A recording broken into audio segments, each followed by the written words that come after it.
Assassin's Creed was too big to fit into just a couple of games, and Ubisoft asked us to do a comic book that expanded on that, and what we're doing is making up new stories and playing in their world. Assassin's Creed The Fall is a new chapter in the Assassin's Creed story. The main driving force behind creating the comic book was to open up the universe, to introduce some new characters, to introduce some new locations, and at the same time have them fit snugly into the universe that we've created. Initially, it made sense to develop a story based on Ezio, who's already a very popular character in the Assassin's Creed universe. And then we decided that it was actually more interesting for us creatively to work on a new character and a new timeline and open up the universe a bit and do something that was new rather than just a retread of what had come before. Assassin's Creed The Fall is the story of Nikolai Orelov, who is one of the only assassins we see in turn-of-the-century Russia, and his connection to Daniel Cross, who is an ancestor of his in the late 1990s. Like in the video games, it's set in two different time periods. We've got a modern storyline and the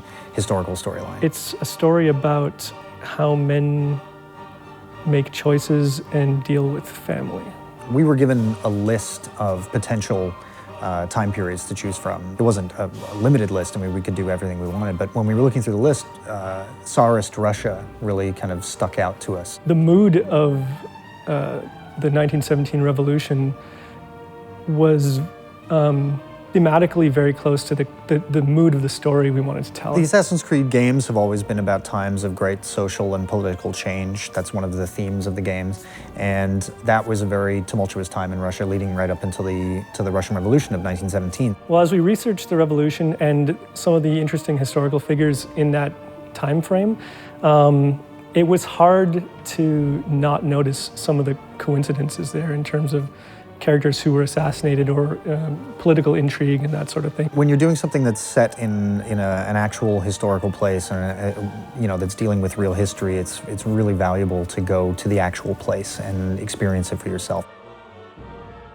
You get a sense of a place and its people, and you bring that home with you and incorporate it into the work in a way that you couldn't anticipate. So we went to St. Petersburg. We took lots of photographs and did lots of drawings, and basically just being there and soaking up the culture and getting a feel for the place makes the book feel so much more authentic.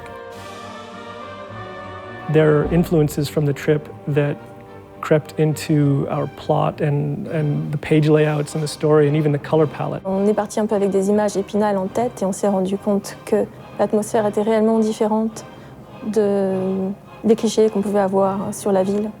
Moi, particulièrement en termes de lumière, je ne m'attendais pas du tout à me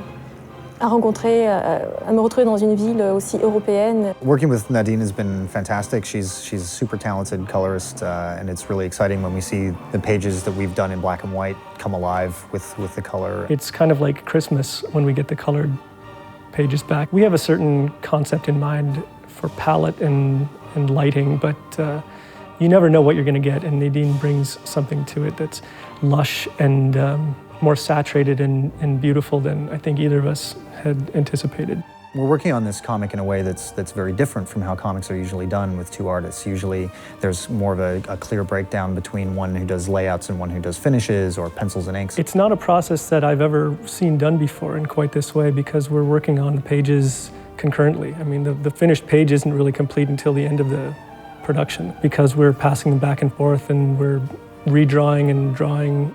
It's a constantly evolving and changing piece of art. It's very organic. It's exciting to see the whole thing come together. You know, suddenly it feels like a real comic. I'm extremely proud of the final product. I think they've done an incredible job, and I'm hoping that everyone out there will agree with us that this is, a really worthy addition to the Assassin's Creed universe. I'm proud of this project particularly because we've had so much creative freedom with it. Ubisoft gave us a world to play with and let us do almost whatever we wanted. The interesting thing about Assassin's Creed is that we have the entire of human history to draw from, and so the number of stories that you could tell, the number of characters you could use or create is almost limitless. So it would be nice to go back and play with some different characters in a different part of the world and different cultures and religions and see what we can come up with.